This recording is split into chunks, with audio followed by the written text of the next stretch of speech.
Olá, TUTAMÉIA está ao vivo, transmitido diretamente de nossos estúdios domésticos, com a Eleonora. O Rodolfo. E do outro lado da tela, temos a satisfação de ter conosco, nesta manhã, aqui em São Paulo, o escritor Atef Abu Saif, que nos fala diretamente da Europa. E a Eleonora vai contar um pouco mais sobre onde ele está e apresentar o nosso convidado de hoje. Eleonora. Atef, thank you so much to be Thank with us. I will introduce you a little bit in Portuguese and then we'll talk in English. É um prazer ter a Atef Abu Saif aqui conosco nesse 31 de dezembro de 2024. A Atef Abu Saif nasceu em 73 no campo de refugiados de Jabalia, na faixa de Gaza. É escritor, bacharel em língua e literatura inglesa pela Universidade de Berzeites, na Cisjordânia. É mestre em ciência política pela Universidade Bradford, na Inglaterra, e doutor em ciência política pelo Instituto Universitário Europeu em Florença, na Itália. Foi porta-voz do Fatah e ministro da Cultura da Autoridade Palestina de 2019 a março de 2024. É autor de 3 peças de teatro, de livros, né? Entre eles O Drone fez as refeições comigo, que não foi editado no Brasil ainda, e escreveu aqui que você conhece bem, Quero Estar Acordado Quando Morrer, editado no Brasil pela Elefante, e a gente fez aqui no TUTAMÉIA a leitura diária dos capítulos do livro na série Diário do Genocídio em Gaza, que está disponível aqui no nosso canal. A gente vai fazer a entrevista em inglês. Muito obrigado a todos. Atef, it's very nice to have you here. I would like to begin asking you, 1 year ago you left Gaza, Gaza Strip. 1 year after, what's your feelings about the situation right now in Gaza? What do you feel? What do you feel at this time, 1 year after left Gaza?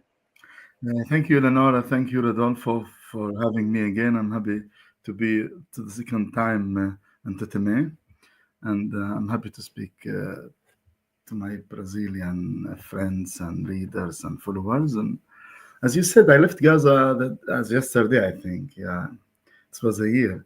And if somebody will tell me at that time that a year will pass and I will talk about the war while it's going on, I wouldn't believe him.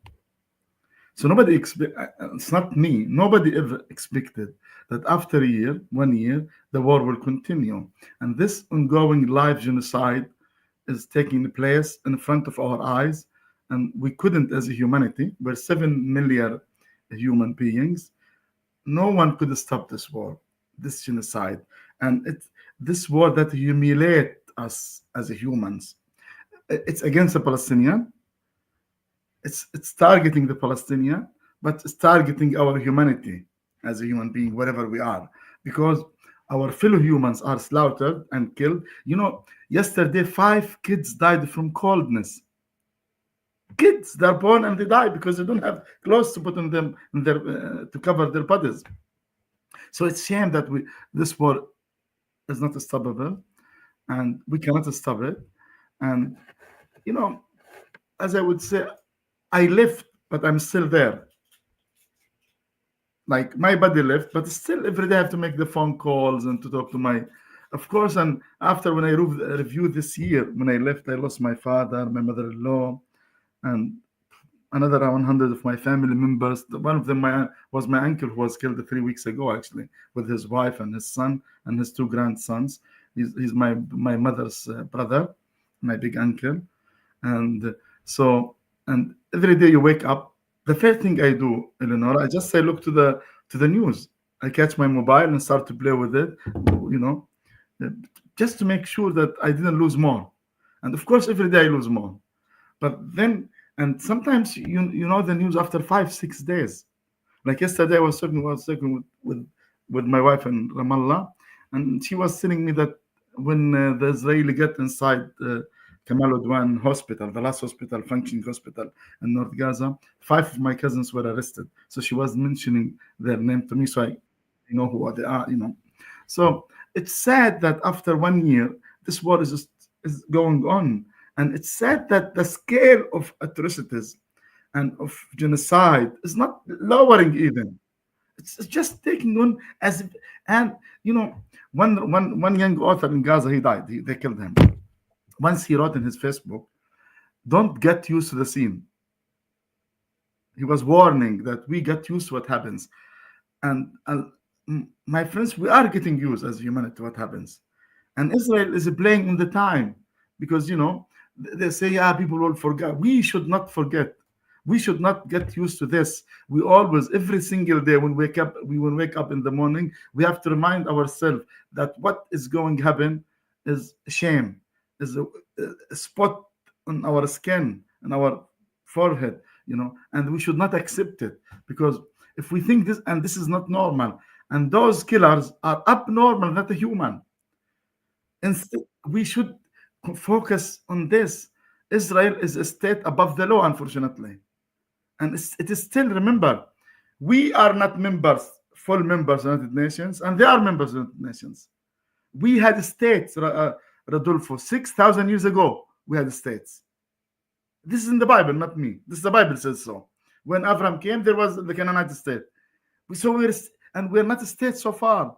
Then many countries, those mainly in Western Europe countries, like Britain, America, wow, you should reach a deal with Israel to have your state. Okay, always I like to tell this story. Even I told it in Germany and other countries. And now I'm in Norway. So when Arafat made a peace deal with Rabin, remember 1994, right?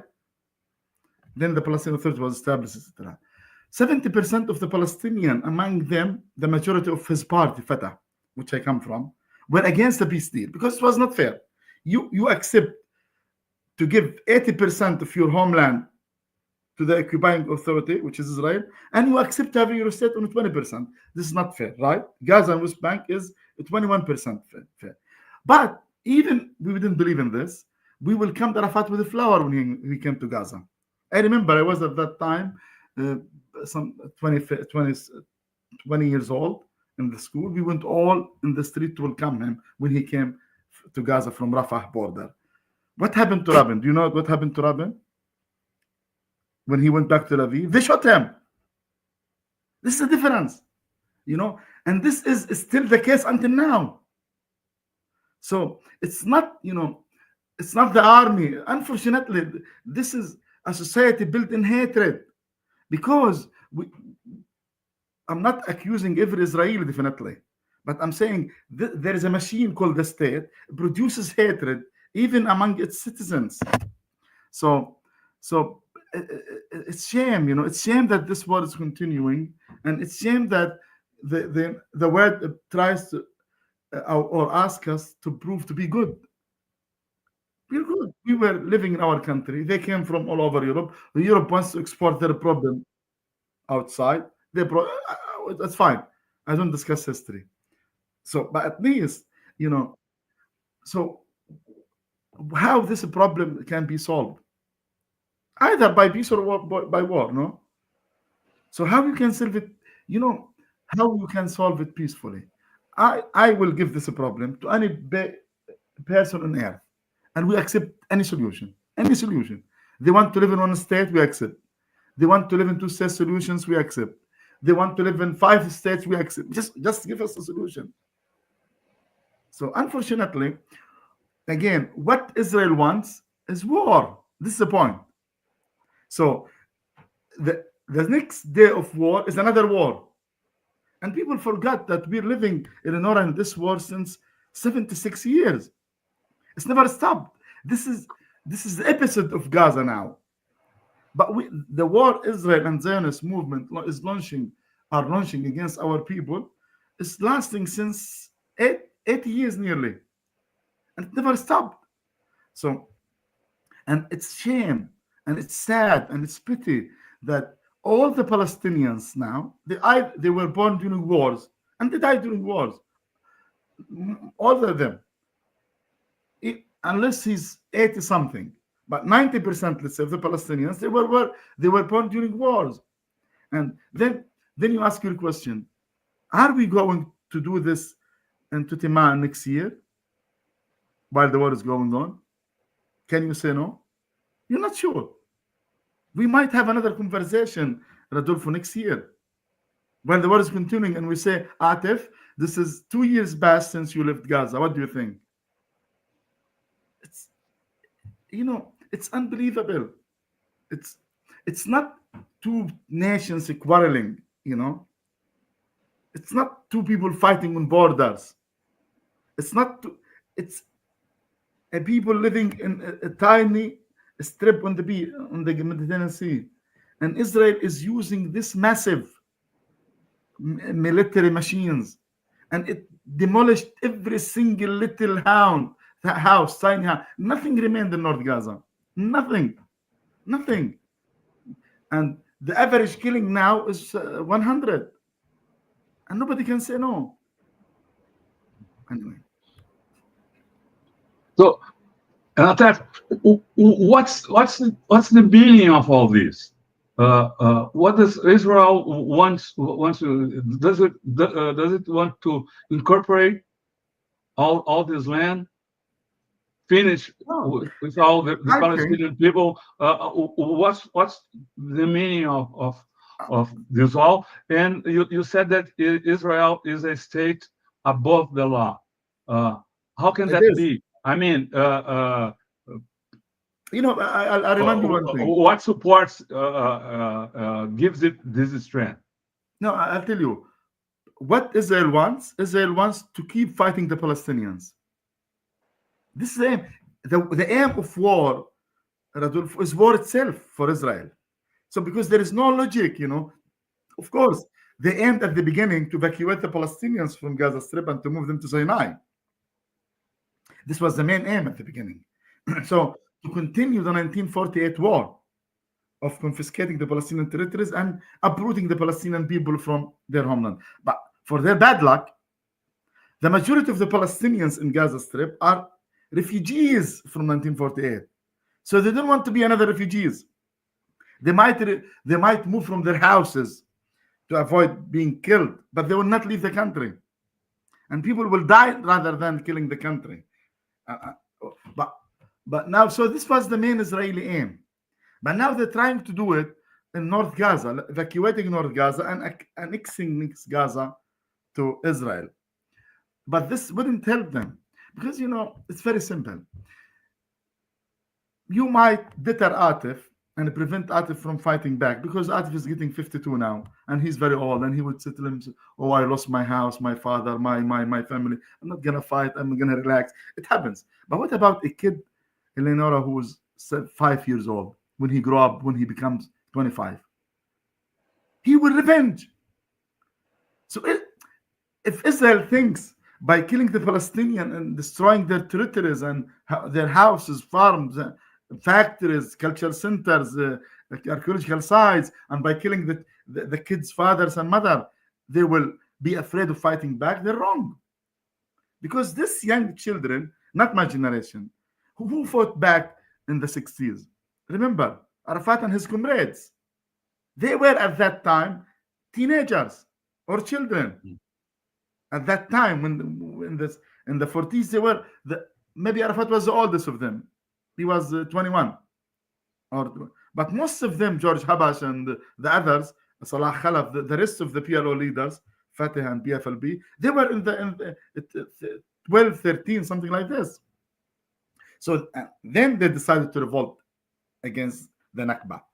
But if Israel thinks that it's going to uproot the idea of resistance from the Palestinian hearts, luckily, it's wrong. It's mistaken. Because simply the Palestinians will fight back again. So Israel has no choice only to live in peace with us. But they don't want to live in peace with us. This is the point. And here comes what we should do. We should, not me, you and you, the international community, should impose peace on Israel. Impose. Like you drag the horse to the water. Peace should be forced on Israel. Because Israel, deep in heart, they don't want peace. And Israel is turning to be a threat to the Jewish existence in the world. Because now people are equating between Jewish and Israel. So what Israel is doing is raising anti-Semitism in the world. So for the good of our humanity, because you and me, we love Jewish contributed richly to our culture as human being and to our civilization, like Christian did, like Muslim did, like Buddhist did. So Israel is turning to be dangerous to human coexistence. As humans, we live together: Christian, Jewish, Muslim, Hindus, Sikh, etc. So Israel, by its bloodshed in the region, is threatening the Jewish existence in the world. So Israel is responsible for this rise of anti-Semitism.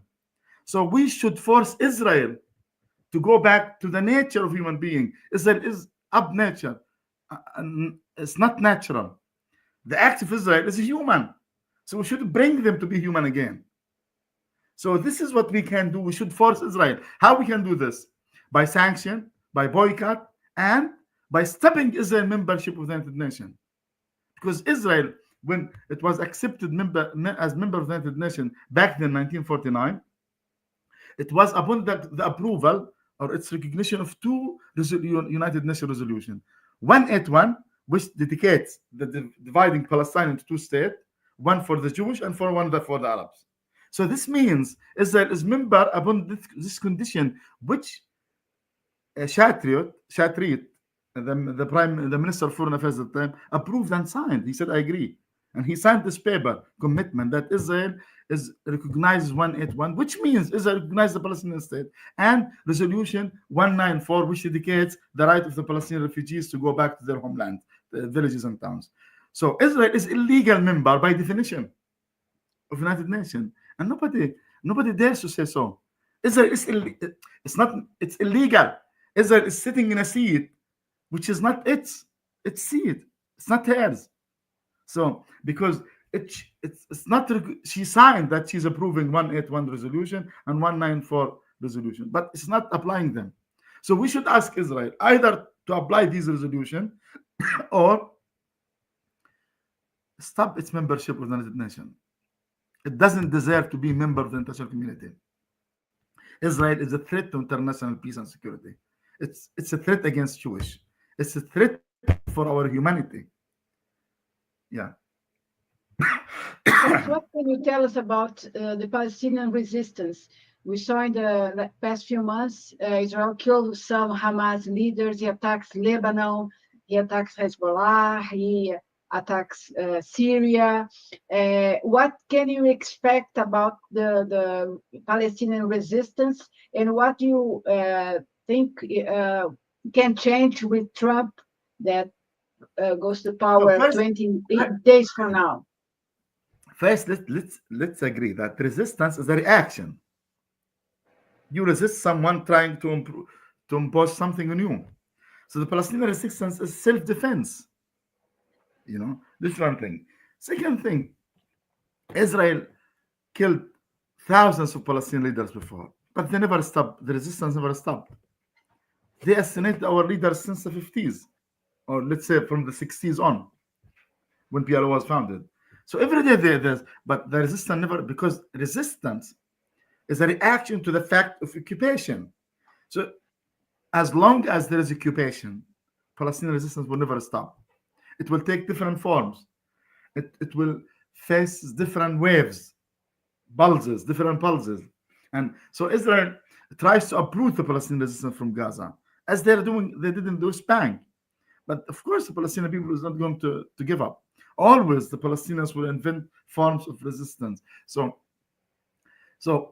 are we expecting that Mr. Trump is going to bring more justice and more peace? I doubt this. It's not because he's a good friend of Israel and he's a good friend of Netanyahu. It's not because he doesn't want. We might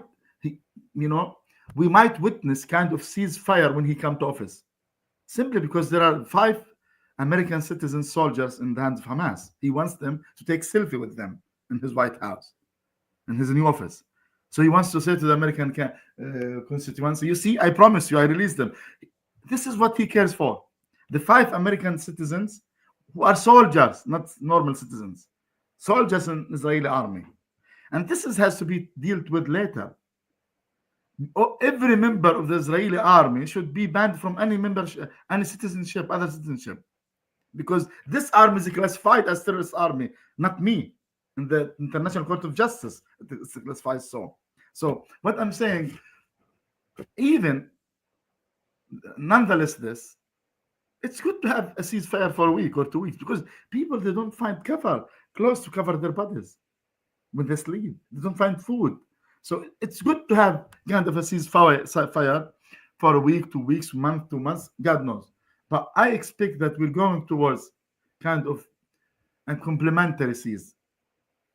Complementou, as the French say. It's like for the sake of a tramp. Israel will do it. Okay, we'll accept anything just to release this.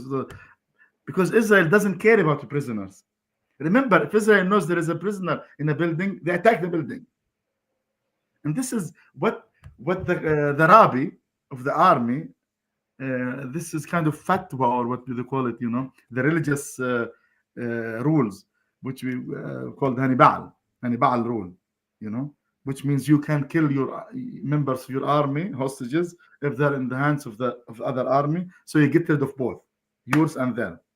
So, and this is what Israel is doing most of the time. They're killing, their prisoner, because Israel doesn't want. Remember, Israel doesn't want a deal with the Palestinians. And if the Palestinians gave up, just imagine a situation wherein Hamas says, okay, come and take the soldiers. We want to stop the war. Israel would say, no, we don't. Give us the soldiers. We're not going to stop the war. So again, here comes the role of, if Mr. Trump is going to prove that in his second office, he's better than himself in the first office, the first term, I say, to impose peace in Israel, to force Israel. The English proverb, if the mountain doesn't come to Muhammad, Muhammad goes to the mountain. If you cannot if the issue is not solved, you go to solve it. So you should bring Israel by force to peace. And to do so, you have to use violent measures like embargo, sanctions, stop war embargo, weapon embargo, food, even anything, just to force Israel to besiege Israel. We did this for Saddam Hussein, remember? We did it for Assad, no? We're doing it in Russia, no? So why it's not for Israel? Yeah. As you said, you try to speak, or at least send message and get message from your relatives and your friends that are still in Gaza Strip. What can you tell us about the conditions they are living on? I mean, it's hard winter there, and there have been hard rains in the past few days. And wind.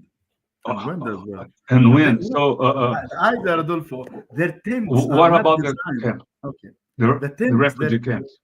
Okay, the tents they're living in are not designed to last for years.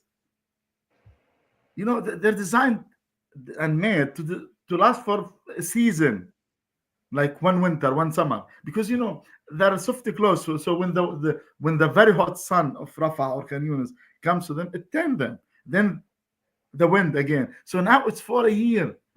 So it's not, most of the tents are not steadfasting and not strong enough to face the winds, the storms, the rains. So every time, how people who spend their time, when I call my sisters and my brothers, they spend the whole day fixing the tent for the night. Then they wake up in the morning and they spend the next day fixing it again. They have to fix it every day. And so this is first. Second, most of them, they don't know what is meat. The idea, the taste and the taste of meat and vegetables has gone from their mind, from their imagination. And remember, the young kids of 2 or 3 years old, they don't know these words nowadays. They don't know what is meat. If you tell them what is television, they wouldn't know, because they don't know what is television. The maximum they know the mobile of their father and mother only, But the television as a set is not in their imagination. Refrigerator as well, washing machine, many of these things which for us are given for granted. They don't know what is there. If you tell a child of 5 years old, draw me a refrigerator, he wouldn't know how to draw it. But of course, you tell him draw a tent, he will draw it. Draw a missile, he will draw the missile. Draw a airplane, a tank, etc. He will know. So there is no food, no secure places, and no future. You know, the point when you live a life in which you're not sure if you're going to survive for tomorrow or not. People, you know, sometimes they tell me, listen, we don't mind if they tell us this war is going to last for another 6 months, but we know after 6 months it's going to stop. But nobody tells them this. It's going on. And so now it's very, very cold. You know, most of the tents are near the beach. You know, this is the huge beach tent camps is in the beach between Rabah and Khan Yunis, mainly towards Khan Yunis. And just imagine very high wave hitting their tents, and the flood comes from the east sometimes with the rain, and you sleep in you have your mattress. You have just one mattress. You don't have a bed. Sorry, to put your mattress on. It's just, you know, it's a mattress in the sand, and the sand gets wet. So they live in a very miserable situation. And again, it's about tomorrow. For how long they're going to last? For how long this is going to last?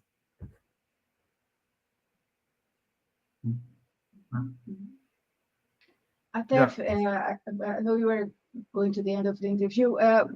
One word about the international community.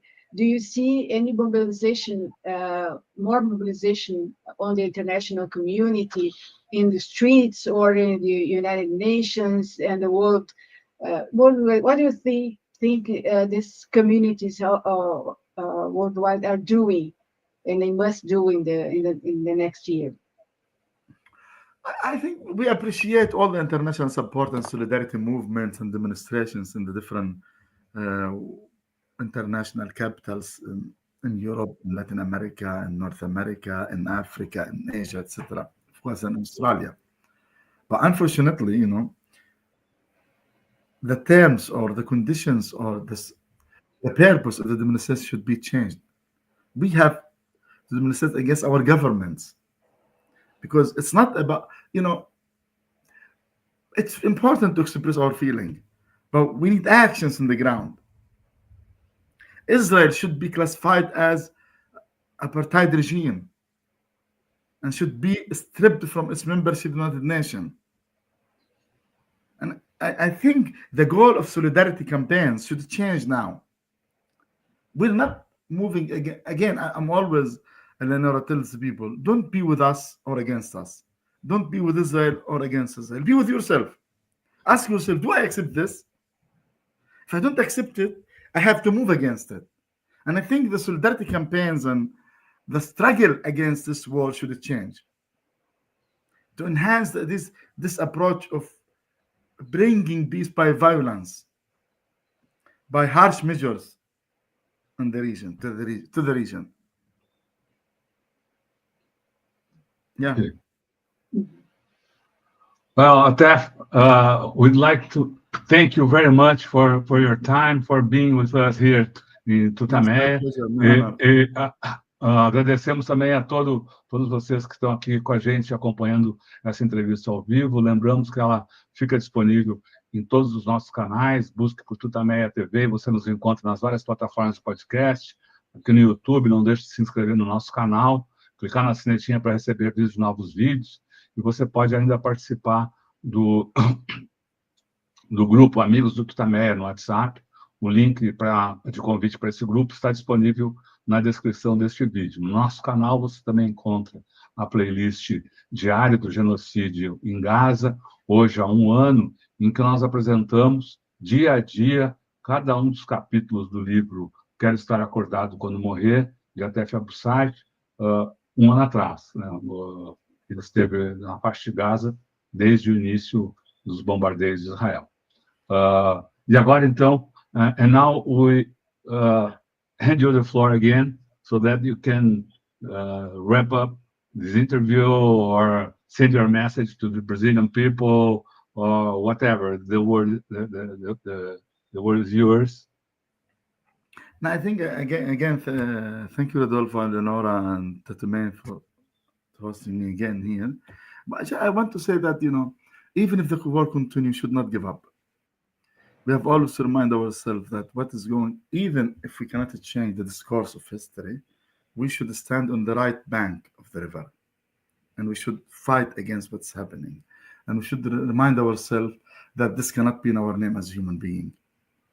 So every demonstration, every Facebook post, every Twittering or whatever, anything we do matters a lot. Because this means that those people, poor people in Gaza, are killed, and we're against their killing. And they're not killed for free. That still there are human beings who believe in their stories and their rights and their positions, and they want to defend them. So let's keep defending the victims and raising their voice. And this is what we're doing. You're doing, Rodolfo and Eleonora and TUTAMÉIA, and reading the book, and anything we do matters a lot. Thank you very much again, and hope to see you again, inshallah, in São Paulo. Thank you so much. Thank you. Thank you. Thank you. Muito obrigado, pessoal. Tchau. Tchau. Ciao. Bye bye. Ciao.